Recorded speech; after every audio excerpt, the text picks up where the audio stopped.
Hello and welcome to What the Lux with me, Fred Moore. And me, Anant Sharma. Together we lead Match Reform, brand and experience design consultancy headquartered in London, and this is a podcast that calls time on tired ideas of luxury. And alongside industry luminaries and thought leaders, we explore what truly defines category-leading products and experiences. Let me welcome to the podcast a true travel legend. A Brit, Sam landed in the United States over 10 years ago after his wife Kelsey's job relocation. Sam had a thirst for travel, but for him, and probably like many adventurous Europeans, the US was a black spot and not at all on his radar. What he discovered as he embarked on his new life in the US blew him away. The scale, sweep, diversity and beauty of the continent totally seduced him and led him to turn his passion into his career, and he founded All Roads North, an unpretentious luxury travel company that custom designs unforgettable American road trips. Sam is not only a pioneer of the luxury American road trip, but also a board member of the Sequoia Parks Conservancy, and brilliantly placed to educate us on the changing nature of luxury travel, why people are now willing to spend really significant sums on custom road trips, and give an insight into travel in the United States in general. Sam, welcome to the podcast. Hello, Fred. Thank you very much for having me. I don't think I've ever been called a legend before, so I'm flattered. No, perhaps you haven't, but first time for everything. And is this your first podcast? This is officially my first podcast, yeah. But not your first media appearance? No, I was once in the Daily Mail as an 11-year-old modelling cricket clothes. Fair enough. So Sam, tell us this morning, firstly, how are you and where are you speaking from? I'm very well. I'm enjoying sort of watching sort of UK sort of politics meltdown as opposed to the normal US political meltdown for once. Yeah, we should definitely say we are recording at a very historical moment, as about 30 minutes ago we had our latest Prime Minister resign. I think it's the third or fourth in the space of 2 months. So it's bonkers out there. And you're probably very pleased to be in Los Angeles, which is where you're speaking from, isn't it? Yeah, I mean, it will all swing back to us fairly shortly, so I'm not being too smug at all. Yeah, I am at home in Venice Beach in Los Angeles, and most days of the year I'm looking at blue skies and a palm tree out of my office window. We're very, very jealous as we enter winter in London and what's happening in Europe. Sam, you grew up in Yorkshire in the north of the UK. You've been an old friend of mine for very many years. Your father, I don't think, ever left Yorkshire. Where did this travel bug come from? Yeah, that's a good question. Dad is not a big traveller. That's definitely fair to say. I think his biannual trip down to London to Ronnie Scott's, that I think you've been sort of party to on a few occasions, is about as distant as he gets. And as a child, I certainly were not travelling to sort of far-flung exotic destinations. So really, a family trip to France or up to Scotland or a sort of long weekend in Filey was about as exotic as it got. But I think like lots of people, it was really being lucky enough to take a gap year between sort of school and university. And I still thank my parents for letting me head out the door with a backpack and travel around Asia on my own for 5 months. Can't see myself necessarily doing that as a parent now, but I thank them for it because it was a pretty life-changing experience. I cringe slightly looking back at some of the experiences and pickles that I got myself into, but I remember it all pretty well to this day. And it made you the man you are today and gave you this thirst for travel. Before moving to the US, it'd be interesting for us to hear just about one or two of your foundational travel experiences. To give us an insight into them. Yeah, I mean, so I think every place you sort of take something sort of different from. For me, the ones that really kind of stick with me are the ones that you end up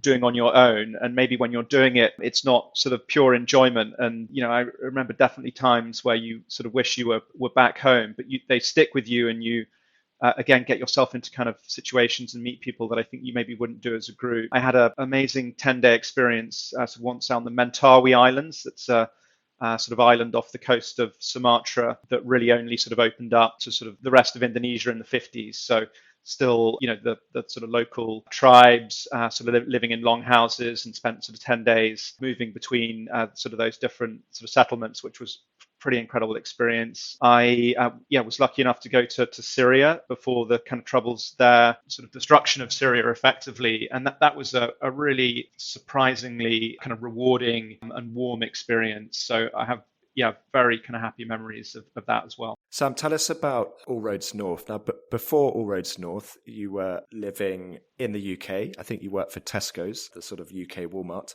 You landed in the US and relocated there. How did you come to found the company? And was it an easy decision to jump into travel, start something new, take that risk? Yeah, and thanks for reminding me of the glory days at Tesco in Welwyn Garden City. Yeah, there were a number of things that sort of happened in the run up to that. As you mentioned, Kelsey and I lived in Argentina for 2 years, which was yeah, my sort of dream job really. I was working for a company that ran fly fishing lodges throughout kind of South America and the Bahamas. So it didn't get much better than that. And as you know, Buenos Aires is a pretty fun city. And Kelsey, my wife, got offered a job in Boston, and I had all sorts of negative preconceptions about the US and moving there. All of them sort of based falsely on sort of American popular culture. But we ended up in Boston, and I initially spent a couple of years working for a great sort of company. They're called Global Rescue. They were a sort of medical and security evacuation provider, and spent a lot of time working with the travel industry, particularly the adventure travel side of things. And firstly, just realized what a great industry it was. There's some really fantastic people that are part of it, and looked at really how the US was sort of being marketed as a destination, and having been proved so wrong myself, and really developed that passion for what the US could be. Saw that there was really a gap in the market to start talking about the US and designing travel experiences in the same way that all of these great sort of higher end travel companies had been doing internationally, and all of these great countries in the world, wherever it might be. You could travel in this more meaningful, deeper way, but no one was really doing that in the US. So that was really the impetus to start All Roads North. Would you say, I think, as us Europeans, there's a certain inverted snobbery culturally about America that stops us really looking into the place. We kind of think we know it because of Hollywood and American culture, music, etc. But actually, we're completely ignorant of both the geography of it, how vast it is, but as you say, the kind of diversity in terms of people and the regions. Is that fair?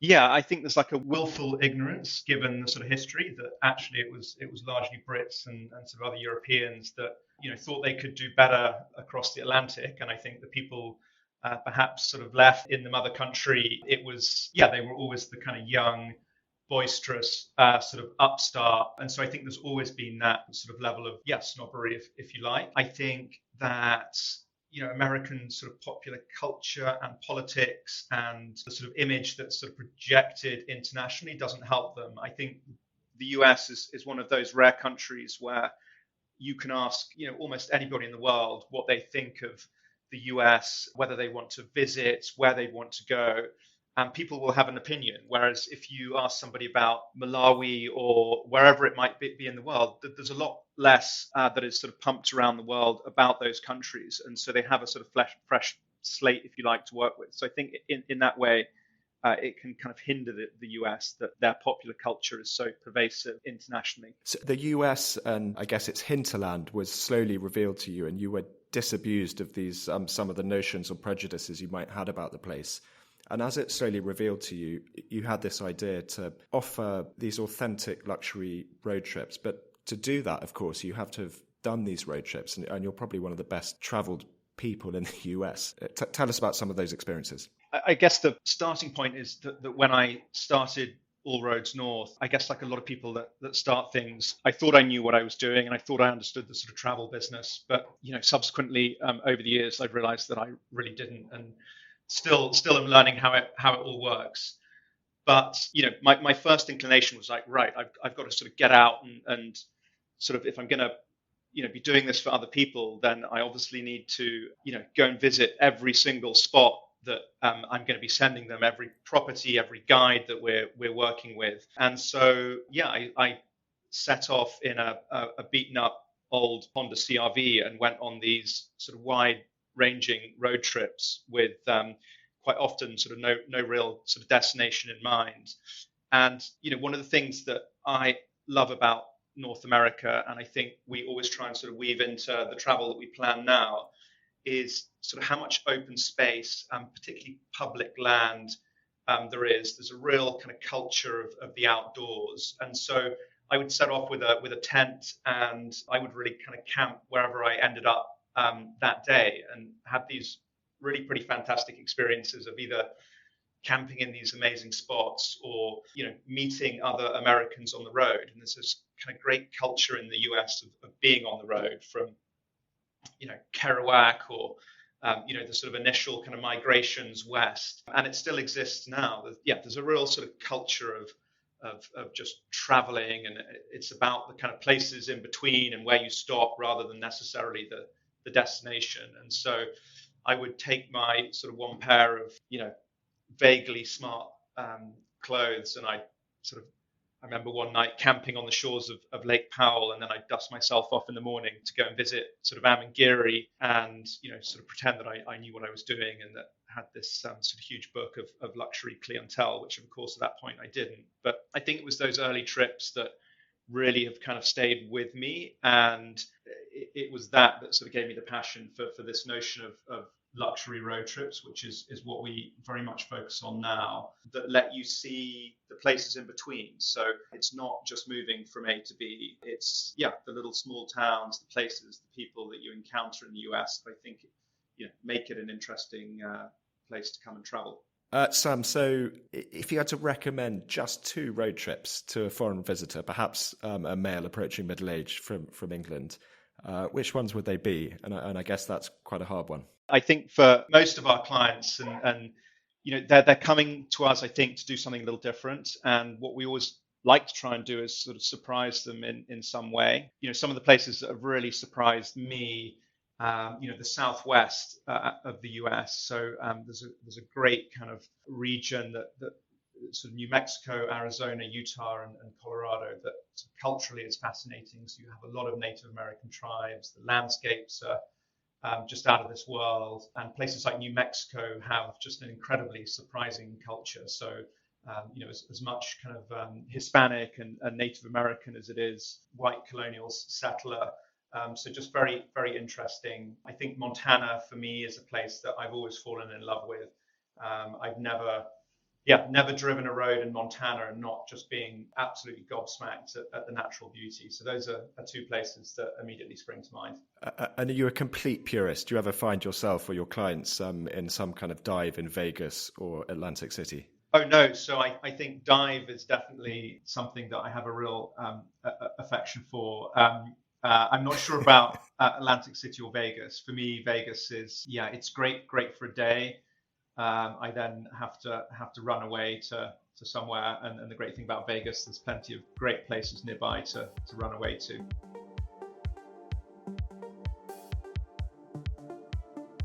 So just moving on to maybe more the kind of luxury aspect of what you do, which is something we touch on in these podcasts. But I note you put the word unpretentious next to the word luxury in your company description. Are you comfortable with the word luxury? That's a great question. I spent a lot of time when we were creating the sort of positioning and branding for All Roads North, wrestling with this notion of luxury and what it means. I think in travel it's often just used as a signifier for expensive, but I think it's interesting to think about what it actually means and what it doesn't mean for us at All Roads North. I think we're not about sort of big statement, over the top travel, which I certainly see an element of. For us, it's much more kind of understated. It's about I think the service and customized service that people get, which I think is something that we're going to come back to in travel. I think it's all been about the experience and a sort of total focus on that, sometimes to the detriment of actually good old-fashioned fantastic customer service, which I think is important to us. But luxury to me is connecting people with these places and sort of connections on the ground that give them an experience they couldn't find elsewhere. I'm interested in the people who, they are spending pretty reasonable, pretty significant sums on experiences that are at times quite raw. I mean, I know you're probably staying in Ammans and lovely hotels as well, but at times quite raw experiences. Who are these people? Clearly they're not, as you say, the bling tourists. they're not the people who are doing some of these sort of insane adventure experiences, helicopter to here, 6 continents in 7 days, all that stuff. Who is your typical client? I would say there's no sort of typical client, but I would say that they tend to be reasonably well traveled, sort of internationally. So they're coming to the US with a sort of international perspective on lots of different sort of countries and cultures, and want to understand the US in that context. And that applies to our US clients as well. They've typically sort of traveled a lot outside of the US. So they have that kind of curiosity that, they want to kind of dive a little deeper into a place. I think what we see a lot from, again, as you say, kind of clients, spending a lot of money on a travel experience in North America. It's not all about, luxury 5-star accommodation. They definitely sort of want that, and it's important that you're staying in a great place. But we see a lot of people coming to us asking for a kind of diversity. So they want to stay, at an Oman, but then they might spend the next 2 nights, at a sort of custom camp that we've set up for them, kind of out, in a wilderness area. Springs to mind a place that we use a lot in Louisiana. It's a 2-bedroom bed and breakfast, but it's really about the people that are running it and their connections in the local community and sort of, again, what you come away with. So, yeah, I think a lot of luxury travelers, it's not now just about the bells and whistles of a luxury hotel. And we have a lot of people come to us and say, that's what I do for my business life. I don't want to do that on vacation. They're looking for something a little different. That's absolutely fascinating. That I find that really, really a good summary of the things we also see just more generally about how luxury travel brands have to remain relevant, and it is around those sort of less stuffy, authentic experiences and people who are just wildly different from probably the traveller of 20, 30 years ago, or perhaps the children of the people on the hippie trail, I don't know. But I guess at Matter of Form, we spend a lot of our time looking at the different characteristics or traits of different nationalities and how they travel. It's a big part of what we do, and a hotel here needs to appeal more to this market or that market. You're in a good place to tell us about the European traveller and some of their traits, or the Australian or the global traveller in America, but also an insight into the American traveller. Do they leave America? What happens when they leave America? How do people perceive them? Yeah, so 50% of our clients are from the US, and obviously sort of during COVID that moved to effectively 100%. So it's a kind of an interesting perspective. We're dealing with Americans traveling in America, so maybe slightly different from Americans traveling internationally. I think it's an interesting landscape in the travel industry because historically the US, they've had, I think, less access to a lot of what I would call the very sort of tailor-made sort of travel companies that have been very prevalent and have probably grown up in Europe and particularly the UK, and have moved more recently to the US. So I think this idea of having this very crafted experiential trip planned for you is quite a new one in North America and for US clients. And I think they are, they're sort of jumping at it in a big way, and they really appreciate it. I think the great thing about sort of US sort of travelers and sort of US, I guess, sort of luxury consumers in general is they really appreciate and actually demand great service. And so if you're, a small human powered company, which we very much are, you're in a pretty great place to leave a good impression, I think, with US travelers. I've always been, I love how kind of joyful US travelers are. They I want to say easily wowed, but they just take a lot of pleasure in the trips that they take. And there's maybe sort of less of a cynical worldliness that some of our international travelers might have, which as somebody planning travel, when you get their feedback on these things that they've done and it's made such an impression, it's very rewarding to do that. They, I think, maybe more so than say UK or Australian traveler, have a real appreciation for great guides. So we tend to kind of weave more of those experiences into trips than we might do for international travelers. So yeah, they're I think a great customer to work with, and really appreciate that kind of high touch customized service. And what about the other nations traveling within the US? Are there any characteristics there? I mean, quite often you hear, the Scandinavians very elegant, the Brits quite stingy, dare I say it? I've heard that before. Are there any of these sort of grand sweeping stereotypes that are true, or is it actually case by case? I think it's pretty varied, but we do see some trends. I think one of the interesting ones for us as a company that's planning road trips is always kind of how willing people are to drive, and the big distinction is always our UK clients versus our Australian clients. And we'll have Australian families with young kids who'll land in Los Angeles and pick up a car and drive 4 or 5 hours to their next destination, having just got off a long haul flight. Whereas, you tell some of our British clients that they have a 4-hour drive, and that's suddenly, that's a big expedition. So that's kind of maybe a more obvious difference. I think there's differences in how independent some travelers are. I would say, sort of interestingly, kind of Italian, Spanish travelers, certain German travelers tend to be, much more independent potentially, and like much more kind of space and sort of free time and itineraries to do things under their own steam, and potentially, come to us having done a great deal of research. So I'm always amazed by how kind of well educated a lot of kind of European travelers are on these bizarre rock formations in the Utah desert that they've read about somewhere and want to go and see. So yeah, there are some differences, but I think we definitely see all sorts. One thing on my mind, and it's on a lot of the industry's mind, is technology and innovation continues its inexorable march, really.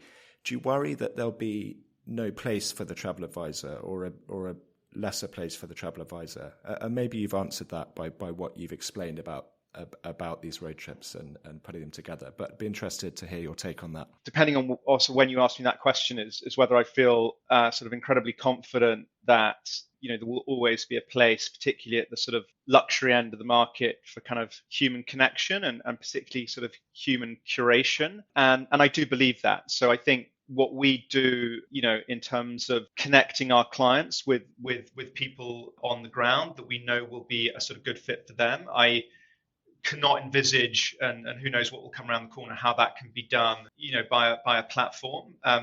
But I do think there's going to be a massive change in how even very kind of high-end luxury travel is delivered, purchased, the channels that people can access it through. I mean, I think one thing that's on my mind, and you will have a sort of better insight into this, is it feels like websites are going to be a thing of the past, in the not too distant future, and that we will be talking to our clients in some type of a virtual scenario, and instead of sending them a PDF itinerary, we'll be sort of showing them where they might be going, in a much more sort of 3D way. So I think there's going to be a lot of change, and technology is going to definitely impact what we do. But I think at the end of the day, there is going to be a role and a sort of successful business positioning for that sort of human high touch element. Yeah, I think you're bang on actually. In all aspects of travel, we definitely see technology is the supporting act, obviously, to the real world experience. And you're right, it's sort of in 10 years' time, it's impossible for me not to think, if that's not too many negatives in there, that you, Sam, you'll be taking clients on some sort of virtual 3D augmented reality experience of your different itineraries or the different options to give them a taster and a flavor. But the point is, you'll still be the one, massaging, helping them through that process. And equally, when it actually comes to the travel experience, it's there as a supporting act. I've just actually yesterday had a chat to a potential client in California. He's got some amazing sort of nature experience camp concept, and they're absolutely driving themselves mad over whether to have an on-site app, because they think, of course, in one way it really helps the experience of being there and makes your life simpler. The second thing, it takes you away from looking at the stars and the leaves and the sea and all of that. And I think that's the right way to think about it. You've got to think of technology very, very carefully, and it's there as an aid, but travel doesn't exist without the real world.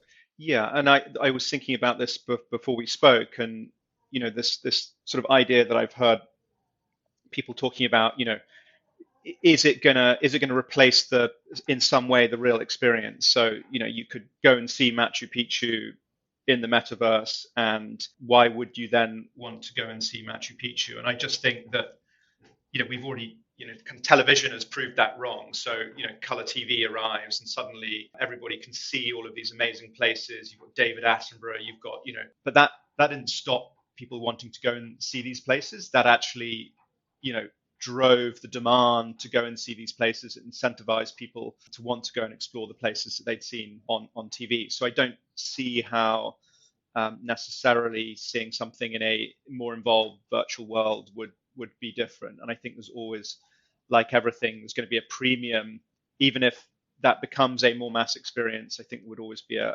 premium for the, as depressing it is, the IRL version of travel. But yeah, I don't think we'd ever get to that point. I'll tell you one experience I would do in augmented reality from my city room is something like Coachella. I'd rather join you there virtually than have to sort of sit in a beer tent waiting forever for a drink, and I'd rather do that. So it definitely has its place. I'd rather do that from the comfort of my sitting room. You're such a fair weather festival goer, Fred. I think you want to experience the dirt and the grime and the sweat of a festival. I think it's that's part and parcel of it. But not for me anymore. Sam, just drawing together the business side of things, what are your fears and hopes for the wider travel market in 2022? We live in obviously extraordinary times, from economic aspects, from security fears, which is always a big influence on the travel market. Obviously, what's going on in Russia and the Ukraine. Yeah, how are you feeling? We, interestingly, here in the US, maybe sort of experienced things 12 months ahead of everybody else, because we had this huge explosion in domestic travel, really in certainly 2021 and this year as well, which I think undoubtedly there is this sort of, regardless of what is happening in the economy, there is a huge sort of pent up demand to travel. And I know that, speaking to sort of colleagues in other sort of destinations of the world, that they're certainly experiencing that. I think we saw that definitely come with its challenges in terms of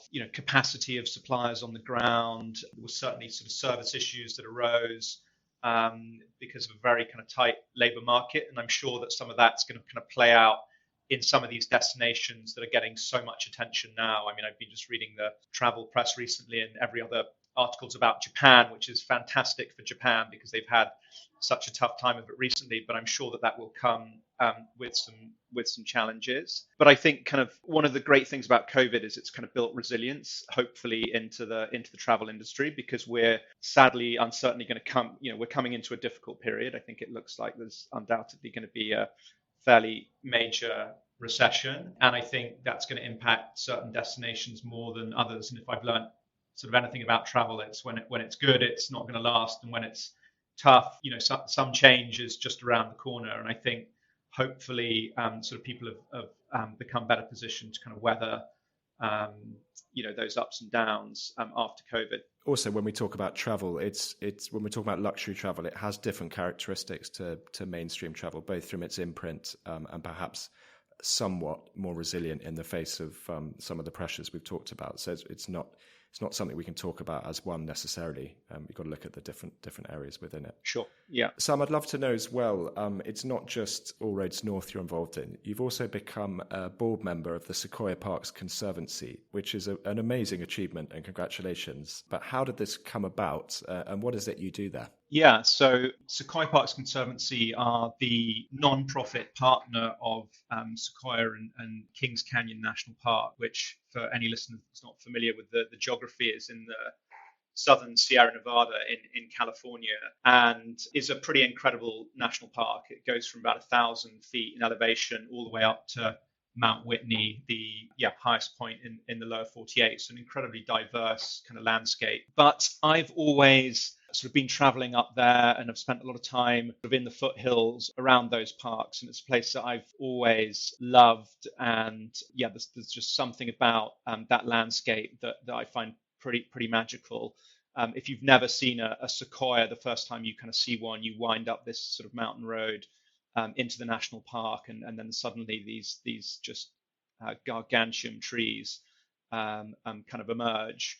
But as I'm sure lots of most people have sort of read about, California over the last certainly 5 years have just had some terrible wildfires, and two in particular, so 2020 and 2021, were in the Sequoia and Kings Canyon park area, and some of the sort of surrounding kind of national forests. And they estimate that around 15% of all giant sequoias on the planet were killed in just those 2 years alone. And so that really, it's a pretty kind of critical situation that is, driven by kind of long-term drought in California and sort of climate change ultimately. And so the Sequoia Parks Conservancy has, a number of different hats on, but ultimately, they're sort of promoting the well-being of this environment, and enabling people to go there and learn about it and enjoy it.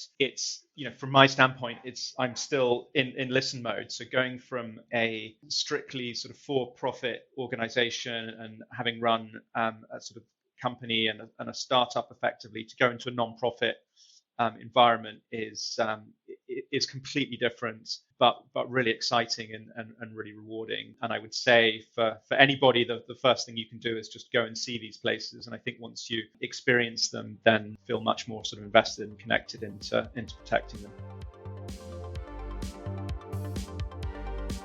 You earn your living from travel. Travel is many things, I think mostly good. There's definitely aspects of it, especially on the sustainability side, that not so good and are being addressed. But what does travel mean to you? What do you think its role is in society, if that's not too deep a question? I mean, I think travel it's almost like, I sort of was thinking the other day, is similar to the sort of debate about hunting in the US, but there is a primal urge, I think, within people to travel. There is a feeling that you get from sort of being on the move, going to a new place that you can't quite put your finger on, that there's something that just drives you to do that. So I think, this is not a kind of, when we talk about travel and sustainability and how it fits into the future of the planet, I think we shouldn't forget that there's something in us that drives us to travel. I think we're going to be talking about travel in a very different context, given what's happening on the planet. So I think travel and migration, and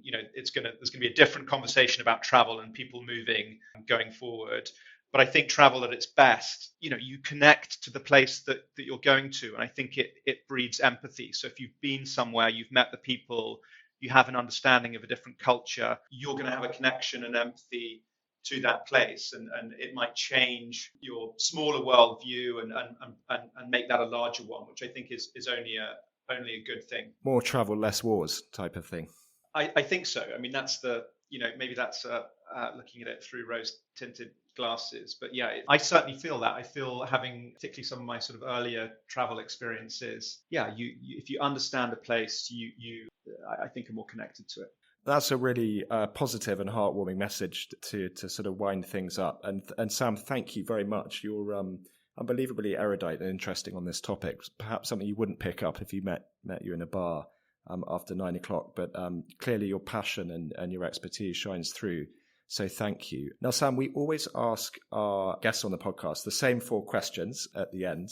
You've had these in advance, so I'm just going to fire away. Firstly, what most irritates you about your industry? One of the things that I find frustrating about the travel industry is a sort of constant search for newness and the next best thing. And sort of every year there has to be sort of new destinations and new ways to see it. And I think that doesn't necessarily serve the sort of longer term sustainability, if you like, of travel. I think I don't think we need to race to the next place every single time, and slow down a little bit. Yeah, so there's probably a different take on travel innovation you're pointing to there, which I really agree with. The second question is, what most concerns you about the world we're leaving the next generation? I read a thing that came out from the World Wildlife Fund about a week or 2 weeks ago that said that 69% of the world's wildlife population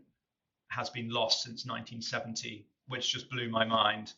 that God. that has happened in such a short period of time, and that sort of terrified me. There's a lot of things that are happening that you know the time frames are a little bit further out, but to look at that and think that in 50 years we've lost 69% of the world's animal populations was pretty jarring. It's shit scary that. I luckily meet the generation coming up now, or our children's generation, and I think, and I hope they just will not stand for that. And it's a bit of an indictment really on the industrial age or post-war era.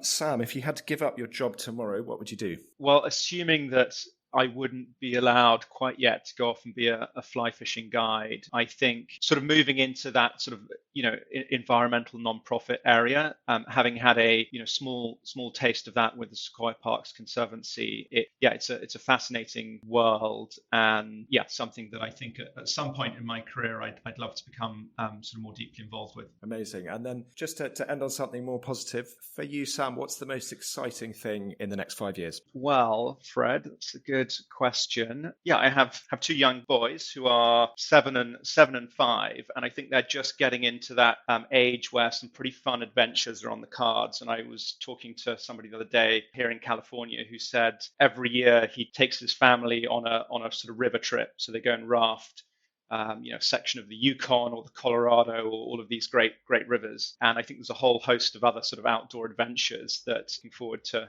dragging both my kids and potentially Kelsey, my wife, on. That's what I'm excited about for the next 5 years. Fabulous. Sam, listen, thank you so much for giving up your time this morning for you, this evening for me, and we really appreciate it. Thanks a lot. Fantastic. Thanks, Fred. Thanks so much for listening. This has been What the Lux. You can find us on socials at Matter of Form and drop us any questions or comments on Twitter using the hashtag #WhatTheLux. And if you're a luxury brand looking for strategy or design that goes beyond the banal, get in touch via hello@matterofform.com and chat to one of our consultants. And so, until next time.